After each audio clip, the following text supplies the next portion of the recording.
കൃഷ്ണായ വാസുദേവായ ദേവകീ നന്ദനായ ച നന്ദഗോപകുമാരായ ഗോവിന്ദായ നമോ നമഃ. കൃഷ്ണായ വാസുദേവായ ഹരയേ പരമാത്മനേ പ്രണതക്ലേശനാശായ ഗോവിന്ദായ നമോ നമഃ. ഹരി ഓം. ഇന്ന് വിശേഷമായ പുണ്യദിനമാണ്. ശങ്കര ജയന്തി, ശ്രീ ശങ്കരാചാര്യ സ്വാമികളുടെ ജയന്തിയാണ്. വൈശാഖമാസത്തിൽ വിശേഷമായി വരുന്ന ഒരു സുദിനമാണ് എന്നുള്ളത് നമുക്കറിയാം. ശുക്ലപഞ്ചമി. വൈശാഖ ശുക്ലപഞ്ചമിക്ക് ആണ് ആദിശങ്കരാചാര്യ സ്വാമികളുടെ തിരു അവതാരമുണ്ടായത് എന്നാണ് പറയപ്പെടുന്നത്. ആ സുദിനത്തിൽ നമ്മുടെ ഈ ഗ്രൂപ്പിലെ ശ്രീമദ് ഭാഗവതത്തിൻ്റെ ക്ലാസ് നമുക്ക് ആരംഭിക്കാം. ഭാഗവതം അതിവിശേഷമായിട്ടുള്ളൊരു പുരാണമാണ്. അപ്പം നമ്മുടെ ഈ ഒരു സംരംഭത്തിന് തന്നെ കാരണം സപ്താഹയജ്ഞങ്ങൾ പലരും ശ്രവിച്ചിട്ടുണ്ടാകും. എന്നാൽ സപ്താഹത്തിലൂടെ ശ്രീമദ് ഭാഗവതത്തിലെ കഥകൾ മുഴുവൻ വിസ്തരിച്ച് പറയുക എന്നുള്ളത് പലപ്പോഴും സാധ്യമാകാറില്ല. അപ്പം അതുകൊണ്ട് ശ്രീമദ് ഭാഗവതത്തിലെ മാഹാത്മ്യം മുതൽ ചിരപരിചിതമായ കഥകൾ നമുക്ക് ചുരുക്കിയും അല്ലാതെ വരുന്ന ഭാഗങ്ങൾ, ഉപദേശ ഭാഗങ്ങളോ മറ്റു കാര്യങ്ങളോ, വർണ്ണാശ്രമ വ്യവസ്ഥകളെ കുറിച്ചുള്ള ഭാഗങ്ങൾ, ഇതൊക്കെ സാമാന്യേന നോക്കിയും നമുക്ക് ഈ ക്ലാസ് മുന്നോട്ട് കൊണ്ടുപോകാം എന്നാണ് വിചാരിക്കുന്നത്. ഈശ്വരാനുഗ്രഹമാണ് ഇതിനെല്ലാം നിദാനമായിട്ടുള്ളത്. കാരണം കുറച്ച് വലിയ ഒരു ക്ലാസ്സായി തീരുമെന്നുള്ളത് എല്ലാവർക്കും അറിയാവുന്നതാണ്. ശ്രീമദ് ഭാഗവതം മുഴുവനായിട്ട് പറയുക എന്നുള്ളത് വളരെ സമയമെടുക്കുന്നതായതുകൊണ്ട് വിഘ്നങ്ങൾ ഉണ്ടാകാം. എങ്ങനെ ഇത് പൂർത്തിയാക്കുന്നുള്ളതൊന്നും അറിയില്ല. എങ്കിലും ശ്രമിക്കുക എന്നുള്ളതാണല്ലോ നമ്മുടെ കാര്യം. മുഴുവനാകുമോ ഇല്ലയോ എന്ന് വിചാരിച്ച് തുടങ്ങാതിരിക്കുന്നേക്കാളും ഭേദം എത്ര കണ്ട് മുന്നോട്ട് കൊണ്ടുപോകാൻ സാധിക്കുമോ അത്ര കണ്ടാകട്ടെ. ഈശ്വരൻ ഗുരുപരമ്പരകളൊക്കെ നമ്മളെ അനുഗ്രഹിച്ചു കഴിഞ്ഞാൽ അത് അല്പമെങ്കിലും പ്രയോജനപ്പെടാം. അപ്പൊ ആ രീതിയിൽ ഒരു സംരംഭത്തിനാണ്, സാഹസത്തിനാണ് മുതിരുന്നത്. പല പ്രാവശ്യം ആലോചിച്ചു തുടങ്ങണോ വേണ്ടയോ എന്നെല്ലാം. കാരണം ഈ തുടങ്ങിക്കഴിഞ്ഞാൽ തന്നെ പൂർത്തിയാക്കാൻ പറ്റുമോ എന്നുള്ള സംശയം കൊണ്ടാണ് അങ്ങനൊരു ആശങ്ക ഉണ്ടായത്. എങ്കിലും തുടങ്ങാമെന്ന് തീരുമാനിച്ചു. അപ്പൊ ആദ്യം തന്നെ ശ്രീമദ് ഭാഗവതത്തിന്റെ മാഹാത്മ്യമാണ്. പത്മപുരാണത്തിൽ വരുന്ന 6 അധ്യായങ്ങളെ കൊണ്ടാണ് ശ്രീമദ് ഭാഗവത മാഹാത്മ്യം പറയുന്നത്. അപ്പൊ അതിനെ കുറിച്ച് സംപൂജ്യ ജ്ഞാനാനന്ദ സരസ്വതി സ്വാമികൾ ശ്രീമദ് ഭാഗവത മാഹാത്മ്യം എന്നുള്ളൊരു കൊച്ചു പുസ്തകം തയ്യാറാക്കിയിട്ടുണ്ട്. അതിൻ്റെ ഒരു മുഖവുരയിലൂടെ നമുക്ക് മാഹാത്മ്യത്തിലേക്ക് പ്രവേശിക്കാം. വസ്തുവിൽ ആദരവും ശ്രദ്ധയും ഉണ്ടാകുന്നതിന് വേണ്ടിയാണ് മാഹാത്മ്യം ശ്രവിക്കണം എന്ന് പറയുന്നത്. ഒരാളുടെ യോഗ്യതയെക്കുറിച്ച് അറിയുമ്പോഴാണല്ലോ നമുക്ക് അദ്ദേഹത്തോട് ബഹുമാനവും ആദരവും ഒക്കെ ഉണ്ടാകുന്നത്. അതുപോലെ തന്നെ ഭാഗവതത്തിൻ്റെ മഹത്വത്തെ ശരിക്കും അറിയുമ്പോഴാണ് ശ്രോതാക്കൾക്ക് അതിൽ വേണ്ടത്ര ശ്രദ്ധയും ആദരവും ഉണ്ടാവുക.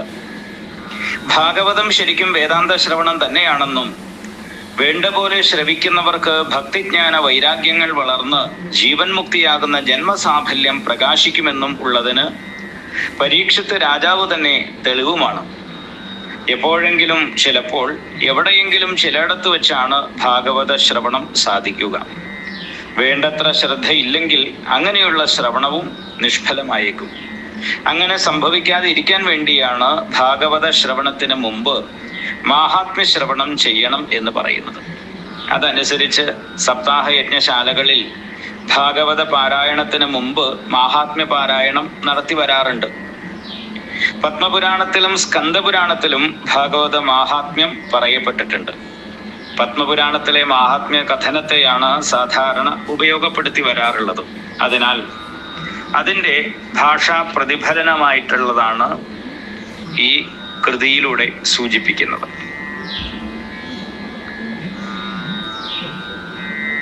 സജ്ജനങ്ങളുടെ അടുപ്പം കൊണ്ട്, നല്ല ആളുകളുടെ, മഹാത്മാക്കളുടെയൊക്കെ ആ സമ്പർക്കം കൊണ്ട്, അടുപ്പം കൊണ്ട് ഭാഗവതം ശ്രവിക്കാൻ സാധിക്കുമെന്നും ഭാഗവത ശ്രവണം കൊണ്ട് സർവ പാപങ്ങളും നശിക്കും എന്നും ദുന്ധുകാരിയിൽ കൂടെ ഇതിൽ പ്രകാശിപ്പിച്ചിട്ടുണ്ട്. ശ്രവണം തികച്ചും വേണ്ട പോലെ ആയാൽ ജീവൻ മുക്തനാകാം എന്ന് പരീക്ഷിത്ത് രാജാവിൽ കൂടെയും പ്രകാശിപ്പിച്ചിട്ടുണ്ട്. പാപനാശം കൊണ്ട് ദുന്ധുകാരിക്ക് വൈകുണ്ഠ ലോകപ്രാപ്തിയും ജീവൻ മുക്തി കൊണ്ട് പരീക്ഷത്തിന് പുനരാവൃത്തിരഹിതമായ മോക്ഷവും സിദ്ധിച്ചു എന്നും സൂചിപ്പിക്കുന്നു. എന്നാൽ അതേ സമയത്ത് കേവലം അശ്രദ്ധയോടെ ശ്രവിച്ച അലസന്മാർക്ക് ശബ്ദശ്രവണമൊഴിച്ച് മറ്റൊന്നും സാധിച്ചില്ല എന്നും മഹാത്മ്യത്തിലൂടെ തന്നെ സ്പഷ്ടമാക്കുന്നുണ്ട്. അതിനാൽ പല പ്രാവശ്യം ഭാഗവത ശ്രവണം ചെയ്തിട്ടും ഒന്നും സാധിക്കാത്തവരുണ്ട് എങ്കിൽ അത് ഭാഗവതത്തിന്റെ കുറവ് കൊണ്ടല്ല എന്നും ശ്രവണത്തിന്റെയും ശ്രവിപ്പിക്കലിന്റെയും കുറവ് കൊണ്ടെന്നും ആണെന്നുമാണ് ഈ മഹാത്മ്യം ശ്രോതാക്കളെ ഉദ്ബോധിപ്പിക്കുന്നത്. ഭാഗവത ശ്രവണവും ശ്രവിപ്പിക്കലും ഒരു ചടങ്ങ് മാത്രമായി തീരരുത്. വക്താവിനും ശ്രോതാവിനും ഒരു അനുഭവമാകണം എന്നർത്ഥം. ഇന്ദ്രിയങ്ങളും മനസ്സും ബാഹ്യ ആലംബനത്തെ വിട്ട് അന്തർമുഖങ്ങളായി മനനത്തോടുകൂടി ശ്രവിക്കുന്ന പക്ഷം ഈശ്വരീയവും അലൗകികവും ദിവ്യവുമായ ഭാവം ഉദ്ദീപിക്കും. അതിനെയാണ് ഭക്തി എന്ന് പറയുന്നത്. ഭക്തിഭാവത്തിന്റെ ഉദ്ദീപനം കൊണ്ടും ദൃഢത കൊണ്ടും ദൃശ്യനിവൃത്തിയാകുന്ന വൈരാഗ്യവും ക്രമേണ ആത്മവസ്തു പ്രകാശനവും ഉണ്ടാകും. അത് സ്ഥിരപ്പെട്ടാലോ ജീവൻ മുക്തിയും അനുഭവപ്പെടും. ഇത്രയും കാര്യങ്ങൾ ശ്രദ്ധയോടുകൂടിയ ഭാഗവത ശ്രവണം കൊണ്ട് ഒരാൾക്ക് സാധിക്കാം. ഈ കാര്യങ്ങളെല്ലാം ഈ മാഹാത്മ്യം ശ്രോതാക്കളെ യുക്തിപൂർവം ബോധിപ്പിക്കുന്നുണ്ട് എന്ന് സംപൂജ്യ സ്വാമിജി ഈ മുഖവുരയിലൂടെ അല്ലെങ്കിൽ ആമുഖത്തിലൂടെ ഉദ്ബോധിപ്പിച്ചുകൊണ്ട് മഹാത്മ്യത്തിലേക്ക് പ്രവേശിക്കാം. പുണ്യഭൂയിഷ്ടവും ഋഷി നിഷേവിതവുമാണ് നൈമിശാരണ്യം. കലിധർമ്മത്തിന്റെ ബാധയില്ലാതെ ഇരിക്കാവുന്ന പുണ്യസ്ഥലമാണ് നൈമിശാരണ്യം എന്ന് ബ്രഹ്മദേവൻ തന്നെ ഋഷികളോട് നിർദ്ദേശിച്ചിട്ടുണ്ട് എന്നതാണ് ഐതിഹ്യം. ആ പുണ്യഭൂമിയിൽ വെച്ച് ഒരിക്കൽ ശൗനക മഹർഷി പൗരാണിക ശ്രേഷ്ഠനും ഭക്തോത്തമനുമായ സൂതനെ കാണാൻ ഇടയായി. ഉടനെ അദ്ദേഹത്തിന് കലികാലത്തെ മനുഷ്യരുടെ ദയനീയ അവസ്ഥയെക്കുറിച്ച് ഓർമ്മ വന്നു. അതിന്റെ ഫലമായി അദ്ദേഹം സൂതനോട് സംഭാഷണം ചെയ്യുന്നതിന് മധ്യേ താഴെ പറയുന്ന കാര്യങ്ങളെ കൂടി ചോദ്യരൂപേണ ഉന്നയിച്ചു. പരമജ്ഞാനസമ്പന്നനായ സൂത, മനുഷ്യർക്ക്, വിശിഷ്യ കലികാലത്തുള്ള മനുഷ്യർക്ക് എങ്ങനെയാണ് ഭക്തിജ്ഞാന വൈരാഗ്യങ്ങൾ വളർന്ന് ജന്മസാഫല്യമായ ഈശ്വരപ്രാപ്തിയെ സാധിക്കാൻ കഴിയുക? എന്തുകൊണ്ടെന്നാൽ കലികാലത്ത് ജനിക്കുന്ന മനുഷ്യജീവൻ ആസുര സംസ്കാരത്തോടു കൂടി ആണ് സാധാരണ ഉണ്ടാകാറ്. അവന് ഈശ്വര വിശ്വാസം, ഭക്തി, ശ്രദ്ധ തുടങ്ങിയ സാത്വിക ധർമ്മങ്ങൾ ഉണ്ടാകാൻ വഴിയില്ല. ആ സ്ഥിതിക്ക് വൈഷ്ണവതയോ കൃഷ്ണപ്രാപ്തിയോ അവനുണ്ടാകാൻ പോകുന്നില്ല എന്ന് കരുതണം. ദുഃഖവും ക്ലേശങ്ങളും തന്നെയായിരിക്കും അവരുടെ അനുഭവം. കഷ്ടവും ആപത്കരവുമായ ആ അവസ്ഥയിൽ നിന്ന് പ്രസ്തുത ജീവന്മാർക്ക് രക്ഷപ്പെടാൻ വല്ല മാർഗവുമുണ്ടോ? ഉണ്ടെങ്കിൽ എന്താണ് അത് പറയൂ. ശൗനക മഹർഷിയുടെ ഇപ്രകാരമുള്ള ചോദ്യത്തെ കേട്ട സൂതൻ മറുപടി പറയാൻ തുടങ്ങി. മഹാത്മാവായ ശൗനക, അങ്ങേക്ക് ഈ വിഷയം കേട്ടാൽ കൊള്ളാമെന്ന് താല്പര്യമുണ്ടെങ്കിൽ ഞാൻ പറയാം. ശ്രദ്ധയോടുകൂടി കേൾക്കൂ. ഭക്തിയെ വർദ്ധിപ്പിക്കുന്നതും ഈശ്വരപ്രീതിക്ക് പാത്രമാക്കി തീർക്കുന്നതുമായിരിക്കും എൻ്റെ വാക്ക്. അതിനാൽ അങ്ങ് ശ്രദ്ധയോടുകൂടി ആസ്വദിക്കാൻ തയ്യാറാവും. കാലമാകുന്ന മരണപ്പാമ്പിന്റെ വായിൽ നിന്ന് ജീവനെ രക്ഷിക്കുന്ന ശാസ്ത്രം ഒന്നു മാത്രമേ ഈ ലോകത്തുള്ളൂ. അതാണ് ശ്രീശുക ബ്രഹ്മർഷിയാൽ ഉപദേശിക്കപ്പെട്ട ശ്രീമദ് ഭാഗവതം. ഇതൊഴിച്ച് വേറെ ചിലതും കൂടി ഉണ്ട് എന്ന് ധരിക്കേണ്ട. ഭാഗവതം മാത്രമാണ് കലികാലത്ത് മനഃശുദ്ധിയെ തരുന്ന ഒരേയൊരു ശാസ്ത്രം. ആ കാരണത്താൽ തന്നെ ജന്മാന്തരങ്ങളിൽ ധാരാളം പുണ്യം ചെയ്തവർക്ക് മാത്രമേ ഭാഗവതത്തെ ആസ്വദിക്കാനും സാധിക്കൂ. ഇതിനെ പ്രകാശിപ്പിക്കാൻ വേണ്ടി ഒരു ഉദാഹരണത്തെ പറയാം. പരീക്ഷിത്ത് രാജാവിന് ഭാഗവത കഥകൾ പറഞ്ഞു കൊടുക്കാൻ വേണ്ടി ശുക മഹർഷി സദസ്സിൽ വന്നിരുന്നപ്പോൾ ഏതാനും ദേവന്മാർ അമൃതകുംഭവും കൊണ്ട് അവിടെ വന്നു. അനന്തരം അമൃതത്തെ രാജാവിന് കൊടുത്ത് അദ്ദേഹത്തെ മൃത്യുവിൽ നിന്ന് രക്ഷിക്കാനും തങ്ങൾക്ക് ഭാഗവത കഥകളെ പറഞ്ഞു തരാനും വേണ്ടി അവർ ശുകമഹർഷിയോട് ആവശ്യപ്പെട്ടു. എന്നാൽ ശുകമഹർഷിയാവട്ടെ അതിന് തയ്യാറായില്ല. രത്നത്തിനും കുപ്പിച്ചില്ലിനും തമ്മിലുള്ള ഭേദം പോലെയാണ് ശ്രീമദ് ഭാഗവത കഥയ്ക്കും സുധയ്ക്കും, അതായത് അമൃതത്തിനും തമ്മിലുള്ള ഭേദം എന്ന് പറഞ്ഞ് ഭക്തിശൂന്യന്മാരായ ആ ദേവന്മാരെ അദ്ദേഹം മടക്കി പറഞ്ഞയച്ചു. ദേവന്മാർക്ക് പോലും ഭാഗവത കഥാശ്രവണത്തിലുള്ള അർഹത കുറയും എന്നാണ് ഇത് കാണിക്കുന്നത്. അതുകൊണ്ടാണ് പുണ്യാത്മാക്കൾക്ക് ഭാഗവത ആസ്വാദനം സാധിക്കൂ എന്ന് പറഞ്ഞത്. അതായത് ഭാഗവതമുണ്ടെങ്കിലും അതിൽ വേണ്ടത്ര ശ്രദ്ധാഭക്തി വിശ്വാസങ്ങളും അത് ദിവസവും കുറച്ചെങ്കിലും പാരായണം ചെയ്യാനും അതിലെ കാര്യങ്ങളെ മനനം ചെയ്യാനുമൊക്കെ സാധിക്കണമെങ്കിൽ പൂർവ പുണ്യമുണ്ടെങ്കിൽ മാത്രമേ സാധ്യമാകൂ എന്ന് താല്പര്യം. ഭാഗവത ശ്രവണം കൊണ്ട് പരീക്ഷിത്ത് രാജാവ് മുക്തനായി എന്നറിഞ്ഞപ്പോൾ ബ്രഹ്മദേവൻ പോലും ആശ്ചര്യപ്പെട്ടു.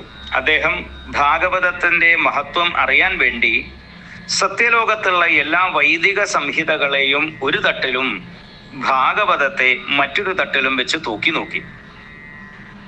ഭാഗവതത്തിന്റെ മഹിമ മറ്റെല്ലാറ്റിനേക്കാളും ഘനപ്പെട്ടതായി കണ്ട് ഋഷികളും ആശ്ചര്യഭരിതന്മാരായി തീർന്നു. അതായത് സത്യലോകത്ത് ബ്രഹ്മദേവൻ ഒരു തുലാസ് ഉണ്ടാക്കി, അല്ലെങ്കിൽ സംഘടിപ്പിച്ചു.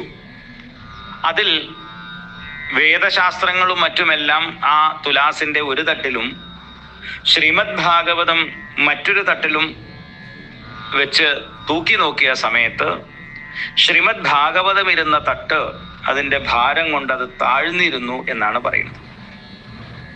ശ്രീമദ് ഭാഗവതം എന്നുള്ളത് വേദത്തിന്റെ സാരമാണെങ്കിൽ അത് താഴാൻ പാടില്ല, തുല്യതയില്ലേ വരാൻ പാടുള്ളൂ. അപ്പൊ അത് എന്തുകൊണ്ടാണ് അങ്ങനെ വന്നത് എന്ന് ചോദിച്ചു കഴിഞ്ഞാൽ പിന്നീട് അതിൻ്റെ താല്പര്യത്തെ പറയുന്നുണ്ട്. അതായത് ശ്രീകൃഷ്ണ ഭഗവാൻ സ്വധാമപ്രാപ്തി ചെയ്യാൻ, അല്ലെങ്കിൽ നാം പറയുന്ന സ്വർഗാരോഹണത്തിന് തയ്യാറായി നിൽക്കുന്ന സമയത്ത് ഉദ്ധവൻ ചോദിക്കുന്നുണ്ട്, ഭഗവാനെ അങ്ങ് പോയി കഴിഞ്ഞാൽ കലികാലത്തുള്ള ജനങ്ങൾക്ക് അവരുടെ ദുഃഖത്തിൽ നിന്ന് കരകയറാൻ എന്താണൊരു പോംവഴി? ദീനരായിട്ടുള്ള തൻ്റെ ഭക്തന്മാരെ അങ്ങ് ഈ രീതിയിൽ നിഷ്കരുണം ഉപേക്ഷിച്ചു പോകുന്നത് ന്യായമാണോ എന്ന് ചോദിച്ച സമയത്ത് തന്നിൽ ഭക്തിയുള്ളതായ, തന്നിൽ ശ്രദ്ധയോടുകൂടിയതായ സജ്ജനങ്ങളിൽ കരുണ തോന്നിയ ഭഗവാൻ തൻ്റെ ചൈതന്യത്തെ, തൻ്റെ ചൈതന്യ അംശത്തെ ശ്രീമദ് ഭാഗവതത്തിൽ സന്നിവേശിപ്പിച്ചു. അതുകൊണ്ടാണ് ശ്രീമദ് ഭാഗവതം പ്രത്യക്ഷ കൃഷ്ണ സ്വരൂപമാണ് എന്ന് പറയാൻ തുടങ്ങുന്നത്, അല്ലെങ്കിൽ അന്നു മുതലാണ് പറയാൻ തുടങ്ങിയത്. അപ്പൊ ഭഗവാന്റെ ചൈതന്യം ശ്രീമദ് ഭാഗവതത്തിൽ പ്രവേശിച്ചതോടുകൂടി അഖില ബ്രഹ്മാണ്ടങ്ങളെയും ഉൾക്കൊള്ളുന്നതായ ഭഗവാന്റെ ചൈതന്യമാണ് ഭാഗവതത്തിൽ പ്രവേശിച്ചത്. അതുകൊണ്ട് തന്നെ ആ ഭാഗവതത്തിന്റെ ഗരിമ, ഭാരമെന്നുള്ളത് കൂടി. അതുകൊണ്ടാണ് വേദത്തെക്കാളും ഭാരമുള്ളതായി അനുഭവപ്പെട്ടത്. അതുകണ്ടാണ് ഋഷികൾ പോലും ആശ്ചര്യമുള്ളതായി തീർന്നത്. അതിന്റെ ഫലമായി അവർ ഭാഗവതത്തെ സാക്ഷാൽ ഈശ്വര സ്വരൂപമെന്ന് തന്നെ ബോധിക്കുകയും ചെയ്തു. അതിനാൽ തന്നെ ഭാഗവതത്തിന്റെ ശ്രവണമോ വായനയോ മനനമോ കൊണ്ട് തന്നെ ഏതൊരാളും ബ്രഹ്മസായുജ്യത്തെ പ്രാപിക്കും. കൂടുതലൊന്നും അറിയില്ലെങ്കിലും ദിവസവും കുറച്ചു ഭാഗം പാരായണം ചെയ്തു കഴിഞ്ഞാൽ തന്നെ ഏറ്റവും വലിയ പുണ്യമാണ്.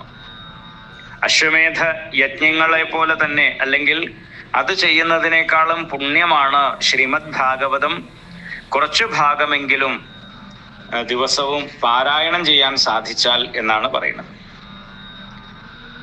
സനൽകുമാര മഹർഷി നാരദ മഹർഷിക്ക് ഉപദേശിച്ച പ്രകാരമുള്ള സപ്താഹ ശ്രവണം കൂടിയാണ് എങ്കിൽ പിന്നെ പറയേണ്ടതില്ല, സദ്യോമുക്തി തന്നെ സാധിക്കും എന്നാണ് പറയുന്നത്. ലോക വ്യവഹാരത്തിൽ സംബന്ധമില്ലാത്ത നാരദ മഹർഷിക്ക് സപ്താഹ ശ്രവണ വിധിയെ കേൾക്കേണ്ട ആവശ്യം എന്തായിരുന്നു, എവിടെ വെച്ചാണ് ആ സംഗതി നടന്നത് എന്നിങ്ങനെ ചോദിക്കാൻ തുടങ്ങി. ആ ചോദ്യത്തെ പുരസ്കരിച്ചാണ് അതിന് മറുപടി പറയുന്നത് സൂതൻ. തപോ നിരതനായിരിക്കുന്ന ഹേ ശൗനക, ഒരിക്കൽ സത്സംഗത്തിൽ താല്പര്യമുള്ള ബ്രഹ്മപുത്രന്മാരായ സനകാദി മഹർഷിമാർ ഭൂമിയിലിറങ്ങി ബദരികാശ്രമത്തിൽ എത്തിച്ചേർന്നു. അവിടെ വെച്ച് യദൃച്ഛയായി നാരദ മഹർഷിയെ കാണാൻ ഇടയായി. നാരദനാകട്ടെ അസ്വസ്ഥനും ചിന്താവിഷ്ടനുമായിരുന്നു. അദ്ദേഹത്തിന്റെ മുഖം മ്ലാനമായിരുന്നു. അതിനെ കണ്ടതായ സനൽകുമാര മഹർഷി തപോ ബ്രഹ്മനിഷ്ഠാ നിരതനും കീർത്തന രസികനുമായ നാരദന്റെ അസ്വാസ്ഥ്യ കാരണത്തെക്കുറിച്ച് അന്വേഷിച്ചു. അദ്ദേഹം തന്റെ അനുഭവങ്ങളെ പറയാൻ തുടങ്ങി. 14 ലോകങ്ങളിൽ വെച്ച് ഭൂലോകം ശ്രേഷ്ഠമാണ്. എപ്പോഴും അവിടെ ഭഗവത് ഭക്തന്മാരായ സജ്ജനങ്ങളുടെ സാന്നിധ്യവും ഭഗവൻ മഹിമയുടെ പ്രവാഹവും ഉണ്ടായിരിക്കും. അതിനാൽ പലപ്പോഴും സത്സംഗത്തിന് വേണ്ടി ഭൂലോകത്തേക്ക് പോവുക എന്നത് എൻ്റെ ഒരു പതിവാണ്. ആ നിലയ്ക്കാണ് ഇപ്പോഴും ഭൂമിയിൽ വന്നു ചേർന്നത്. സജ്ജനങ്ങളെ കാണാൻ വേണ്ടി പുണ്യസ്ഥലങ്ങളിലൊക്കെ ചുറ്റി നടന്നു. പുഷ്കരം, പ്രയാഗം, കാശി, ഗോദാവരി, ഹരിദ്വാരം, കുരുക്ഷേത്രം, ശ്രീരംഗം, രാമേശ്വരം തുടങ്ങിയ പുണ്യക്ഷേത്രങ്ങളിലെല്ലാം ഞാൻ ചുറ്റി നടന്നു. പക്ഷെ എവിടെയും സജ്ജനങ്ങൾ എന്ന് പറയത്തക്ക നിലയിൽ ആരെയും കണ്ടില്ല. കാണപ്പെട്ട ജനങ്ങൾക്കാകട്ടെ സുഖസമാധാനങ്ങളോ സന്തോഷമോ ഉണ്ടായിരുന്നുമില്ല. എല്ലാവരും അജ്ഞന്മാരും ദുഃഖികളും ദുരാചാരികളുമായിട്ടാണ് കാണപ്പെട്ടത്. അധർമ്മസ്വരൂപിയായ കലിയാൽ ഭൂമി മുഴുവൻ വ്യാപിക്കപ്പെട്ടു എന്നെനിക്ക് മനസ്സിലായി. സത്യം, ശൗചം, തപസ്, ദയ, ദാനം ഇങ്ങനെയുള്ള ധാർമ്മിക ആചാരങ്ങൾ എവിടെയും കാണപ്പെട്ടില്ല. ജനങ്ങൾ പ്രായേണ ഉദരംഭരികളും കൂടധർമ്മികളുമായിട്ടാണ് കാണപ്പെട്ടത്. സ്വഭാവേന മന്ദന്മാരും മന്ദബുദ്ധികളും മന്ദഭാഗ്യന്മാരും അന്യോന്യ മത്സരത്തോടു കൂടിയവരുമായി തീർന്നു ജനങ്ങൾ. ഈശ്വര വിശ്വാസം, ഭക്തി, സത്യനിഷ്ഠ, ധർമാചരണം തുടങ്ങിയ സജ്ജന ആചാരങ്ങൾ ആരിലും ഇല്ലാതെയായി. സജ്ജനങ്ങളാകട്ടെ പാഖണ്ഡന്മാരും സന്യാസിമാർ വിഷയേച്ഛുക്കളും ഗൃഹങ്ങൾ സ്ത്രീ നായകങ്ങളുമായി തീർന്നു. ആശ്രമങ്ങൾ ദുഷിക്കാനും ക്ഷേത്രങ്ങൾ നശിക്കാനും തീർത്ഥങ്ങൾ മലിനങ്ങളായി തീരാനും തുടങ്ങി. ഗൃഹസ്ഥൻ കന്യകകളെയും ബ്രാഹ്മണൻ അന്നത്തെയും അതുപോലെ വേദത്തെയും സ്ത്രീകൾ പാതിവ്രത്യത്തെയും വിൽക്കാൻ തുടങ്ങി. ഇങ്ങനെയുള്ള കലിദോഷങ്ങളെ കണ്ട് പരിതപിച്ച ഞാൻ പിന്നെ എവിടെയും നിൽക്കാതെ യമുനാതീരത്തുള്ള വൃന്ദാവന ഭൂമിയിലേക്ക് നടന്നു. അവിടെ ചെന്നപ്പോൾ മറ്റൊരാശ്ചര്യത്തെയാണ് ഞാൻ കണ്ടത്. യൗവനയുക്തയും സുന്ദരിയുമായ ഒരു സ്ത്രീ പരമദുഃഖിതയായി ഒരിടത്തിരിക്കുന്നു. വൃദ്ധന്മാരായ 2 പേർ അടുത്തു തന്നെ പ്രജ്ഞയറ്റവരായിട്ടും കിടക്കുന്നുണ്ട്. അവരെ ശുശ്രൂഷിക്കുന്നുണ്ടെങ്കിലും അവർ ഉണരുന്നില്ല. അതേ സമയത്ത് അനേകം സ്ത്രീകൾ വീശിയും മറ്റും ശീതോപചാരം ചെയ്യുന്നുമുണ്ട്. എങ്കിലും പ്രസ്തുത സ്ത്രീ സമാധാനപ്പെടുകയോ വൃദ്ധന്മാർ ഉണരുകയോ ചെയ്യുന്നില്ല. ഈ അപൂർവ ദൃശ്യത്തെ കണ്ട ഞാൻ എന്താണ് സംഗതി എന്നറിയാൻ വേണ്ടി അവിടേക്ക് ചെന്നു. എന്നെ ദൂരത്തിൽ കണ്ടപ്പോൾ തന്നെ പ്രസ്തുത സ്ത്രീ അല്പം ആശ്വാസത്തോടെയാണെങ്കിലും പാരവശ്യത്തോടെ എഴുന്നേറ്റ് എന്നോട് പറയാൻ തുടങ്ങി, മഹാത്മാവേ, ഭാഗ്യമുള്ളപ്പോഴേ അങ്ങയെ കാണാൻ സാധിക്കൂ. അങ്ങയുടെ ദർശനം തന്നെ ആർക്കും മംഗളകരവും പാപഹരവുമാണ്. അതിനാൽ അല്പസമയം ഇവിടെ നിന്ന് അങ്ങയുടെ ദിവ്യവാണികളെ കൊണ്ട് ഞങ്ങൾക്ക് ആശ്വാസം നൽകണേ എന്ന്. ഇത് കേട്ട ഞാൻ അവരുടെ അടുത്ത് ചെന്ന് ആ സ്ത്രീയോട്, നീ ആരാണ് എന്നും നിന്നെ ശുശ്രൂഷിക്കുന്ന ഈ സ്ത്രീകൾ ആരാണ് എന്നും പ്രജ്ഞയേറ്റ് കിടക്കുന്ന ഈ വൃദ്ധന്മാർ ആരാണ് എന്നും എന്താണ് നിങ്ങളുടെ ദുഃഖ കാരണം എന്നും ചോദിച്ചു. അപ്പോൾ ആ സ്ത്രീ മറുപടി പറയാൻ തുടങ്ങി. മഹാത്മാവേ, ലോകത്തിൽ പ്രസിദ്ധിയാർജിച്ച വിഷ്ണു ഭക്തിയാണ് ഞാൻ. ഉറങ്ങിക്കിടക്കുന്ന ഈ വൃദ്ധന്മാർ എൻ്റെ മക്കളായ ജ്ഞാനവും വൈരാഗ്യവുമാണ്. ഞങ്ങളെ ശുശ്രൂഷിക്കുന്ന ഈ സുന്ദരി സ്ത്രീകളാകട്ടെ ഗംഗ തുടങ്ങിയ തീർത്ഥങ്ങളുമാണ്.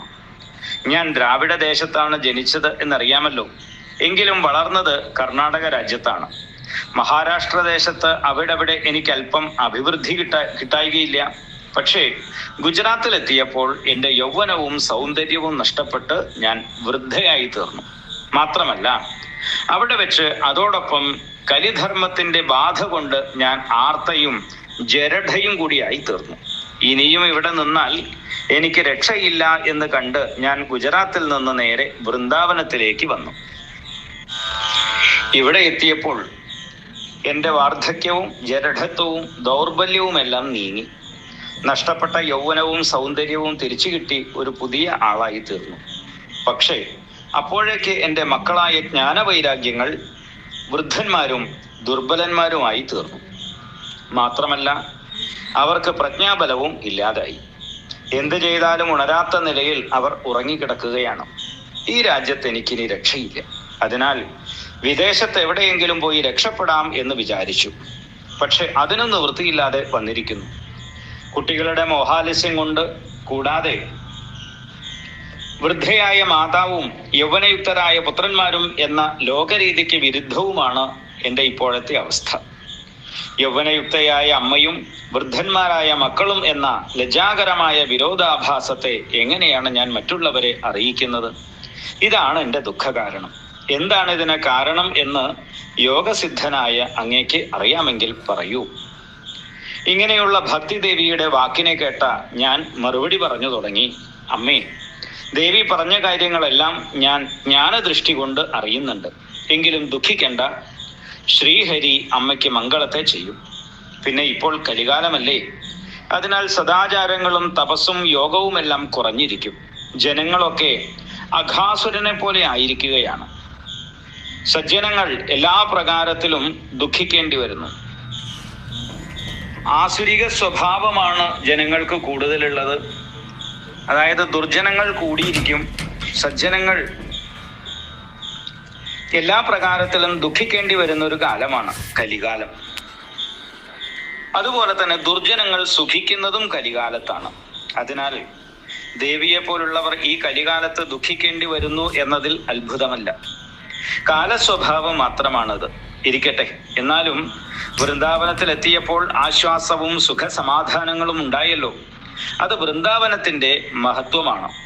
ജ്ഞാനവൈരാഗ്യങ്ങളെ ഇവിടെയും ആദരിക്കാൻ ആളില്ലാഞ്ഞിട്ടാണ് ഈ പുണ്യഭൂയിഷ്ഠമായ വൃന്ദാവനത്തിൽ വന്നിട്ടും അവർ അസ്വസ്ഥരും പ്രജ്ഞാരഹിതരും ആയിരിക്കുന്നത്. ഇവിടെ നമുക്ക് വേദവ്യാസ മഹർഷി പറയുന്ന മനോഹരമായ ഒരു കാര്യം കാണാം. അതായത് കലികാലത്തിലാണ് ഈ കഥ നടക്കുന്നത്. അതുകൊണ്ട് തന്നെ വൃന്ദാവനത്തിലെത്തിയപ്പോൾ ഭക്തിദേവിക്ക് നഷ്ടപ്പെട്ടതായിട്ടുള്ള യൗവനവും മറ്റു കാര്യങ്ങളൊക്കെ തിരിച്ചു കിട്ടി. സുഖസമാധാനങ്ങൾ ഉണ്ടായി. ഇതിനർത്ഥം ഒരു ജീവൻ എപ്പോഴാണോ ഈശ്വര ഭക്തിയിലേക്ക് തിരിയുന്നത്, നമ്മുടെ ഹൃദയത്തിൽ ഭക്തി നിത്യം നിലകൊള്ളുന്ന സ്ഥലമാണല്ലോ വൃന്ദാവനം. ഭഗവാന്റെ ലീലാവിലാസങ്ങൾ ഉണ്ടായ സ്ഥലമാണ്, അവതാര ലീലകൾ ഉണ്ടായ സ്ഥലമാണ്. അവിടെ ഭക്തിദേവിയുടെ നിത്യ സാന്നിധ്യമുണ്ട് എന്ന് നമുക്കറിയാം. ഭഗവാന്റെ കൂടെയാണല്ലോ ഭക്തി ഉണ്ടാവുക. അപ്പൊ നമ്മുടെയും ഹൃദയത്തിൽ ഈശ്വര ഭക്തി, ശ്രദ്ധ, വിശ്വാസം തുടങ്ങിയ കാര്യങ്ങൾ എപ്പോഴാണോ ഉടലെടുക്കുന്നത് അപ്പോഴാണ് ഒരു ജീവനും മനസ്സിന് സ്വസ്ഥതയുള്ളതായി തീരുന്നത്. അതുകൊണ്ടാണ് നമ്മുടെ ജീവിതത്തിൽ ഭക്തി അനുഷ്ഠാനങ്ങൾ കുറച്ചെങ്കിലും അനിവാര്യമാണ് എന്ന് പറയുന്നത്. നമുക്ക് ജീവിക്കാൻ സമ്പത്ത് അനിവാര്യമാണ്, ജോലി ഉദ്യോഗം അനിവാര്യമാണ്, മറ്റ് ഘടകങ്ങളെല്ലാം, കുടുംബം, ഇതൊക്കെ നമ്മുടെ ജീവിതത്തിൽ സുഖസമാധാനങ്ങൾക്കും അല്ലെങ്കിൽ അഭിവൃദ്ധിക്കും ഒക്കെ അനിവാര്യമായിട്ടുള്ളതാണ്. എന്നാൽ നമ്മുടെ മനസ്സുകൾക്ക് സ്വസ്ഥത ഇല്ലാത്തിടത്തോളം കാലം, മനസ്സിന് ശാന്തി ഇല്ലാത്തിടത്തോളം കാലം ഇതൊന്നും നമ്മളെ തൃപ്തിപ്പെടുത്താൻ പര്യാപ്തമാകുന്നില്ല. സമ്പത്താകട്ടെ, പദവികളാകട്ടെ, കുടുംബ ബന്ധങ്ങളാകട്ടെ, ഇതുകൊണ്ട് ദുഃഖിക്കുന്നവരെ എത്രയോ നമുക്ക് ലോകത്ത് കാണാം. ഇതിന് കാരണം നമ്മുടെ ഉള്ളിൽ ആ ഒരു തൃപ്തി, സന്തോഷം എന്നുള്ളത് നമുക്ക് കണ്ടെത്താൻ സാധിക്കാത്തത് കൊണ്ടാണ്. മനസ്സ് അസ്വസ്ഥമായിരിക്കലും കാലത്തോളം എവിടെയാണെങ്കിലും അസ്വസ്ഥതയേ ഉണ്ടാകൂ. ഇനി മനസ്സ് സ്വസ്ഥമായി തീരാൻ, സന്തോഷമായി തീരാൻ, സംതൃപ്തമായി തീരാൻ ഈശ്വര ഭക്തി എന്നുള്ളത് അനിവാര്യമായിട്ടുള്ളതാണ്. അതിലൂടെ മാത്രമേ സാധ്യമാകൂ. അതുകൊണ്ടാണ് കുടുംബജീവിതത്തിൽ കുറച്ചു സമയം ഈശ്വരാനുഷ്ഠാനങ്ങൾക്ക്, ഭക്തി വർധനവിന് വേണ്ടിയുള്ള കാര്യങ്ങൾക്ക് വേണ്ടി സദ്ഗ്രന്ഥ പാരായണം, സൽസ്തോത്രങ്ങളുടെ പാരായണം, ഇതിനൊക്കെ വേണ്ടി കുറച്ചു സമയമെങ്കിലും മാറ്റിവെക്കണം എന്ന് പറയുന്നു. ഇപ്പൊ വൃന്ദാവനത്തിലെത്തിയതോടുകൂടി ആ ഭക്തിക്ക് അല്പം ആശ്വാസം കിട്ടി, മനസ്സിന് സ്വസ്ഥത കിട്ടി, ആരോഗ്യം വീണ്ടുകിട്ടി എന്ന് പറഞ്ഞു കഴിഞ്ഞാൽ, എപ്പോഴാണോ നമ്മുടെ മനസ്സിലും ഇതുപോലെയുള്ള ഒരു ഈശ്വരഭക്തിയുടെ അന്തരീക്ഷം ഉണ്ടാകുന്നത്, അതിൻ്റെ കുളിർമ നമ്മുടെ ജീവിതത്തിലും എത്തിച്ചേരും എന്നുള്ളത് കാണിക്കുകയാണ്. ഏതാണെങ്കിലും നമുക്ക് കഥ തുടരാം. എൻ്റെ വാക്കുകളെ കേട്ടതായ ഭക്തി ദേവിക്ക് ചെറിയൊരു സംശയം ഉണ്ടായി. അതെന്താന്ന് ചോദിച്ചു കഴിഞ്ഞാൽ, ശക്തനും പ്രഭാവശാലിയുമായിരുന്ന പരീക്ഷിത് രാജാവ് എന്താണ് കലിയെ കൊല്ലാതിരുന്നത് എന്ന്. ഞാൻ അതിന് മറുപടി പറഞ്ഞു. ശ്രീകൃഷ്ണ ഭഗവാന്റെ സ്വർഗാരോഹണ ദിവസമാണ് കലിയുഗം ആരംഭിച്ചത്. അന്ന് മുതൽക്ക് കലിധർമ്മം നാട് മുഴുവൻ പരക്കാനും ജനങ്ങൾ ദുഷിക്കാനും തുടങ്ങി. പിന്നീട് അധികം താമസിയാതെ തന്നെ പരീക്ഷിത് രാജാവ് ഭരണവും ആരംഭിച്ചു. അദ്ദേഹം കലിയുടെ വ്യാപ്തിയെയും അതുകൊണ്ടുള്ള ദോഷത്തെയും തികച്ചും അറിഞ്ഞു. എങ്കിലും കലിയെ കേവലം നശിപ്പിക്കാൻ അദ്ദേഹം ഇഷ്ടപ്പെട്ടില്ല. ദിഗ്വിജയം നടത്തിക്കൊണ്ടിരിക്കുമ്പോൾ അദ്ദേഹം കലിയെ കണ്ടു. കൊല്ലാൻ കഴിയാത്തത് കൊണ്ടല്ല നശിപ്പിക്കാതിരുന്നത്, അഭയം യാചിച്ചുകൊണ്ട് തന്നെ ആശ്രയിച്ചു എന്നതാണ് കലിയെ കൊല്ലാതിരിക്കാൻ ഒരു കാരണം. തപോയോഗ സമാധികളെ കൊണ്ടുപോലും കിട്ടാത്തതായ ഫല അനുഭൂതി കലിയുഗത്തിൽ കേവലം കീർത്തനാലാപം കൊണ്ട് ഉണ്ടാകുന്നു എന്നുള്ളതാണ് കലിയെ കൊല്ലാതിരിക്കാൻ മറ്റൊരു കാരണം. പിന്നെ നിസ്സാരന്മാരായ ഭീരുക്കളാണ് കലിയെ ഭയപ്പെട്ടിരുന്നത്. ഈശ്വരനെ ശരണം പ്രാപിച്ച ധീരന്മാരെ കലിക്ക് ഒന്നും ചെയ്യാൻ കഴിയില്ല എന്നും കരുതേണ്ടതാണ്.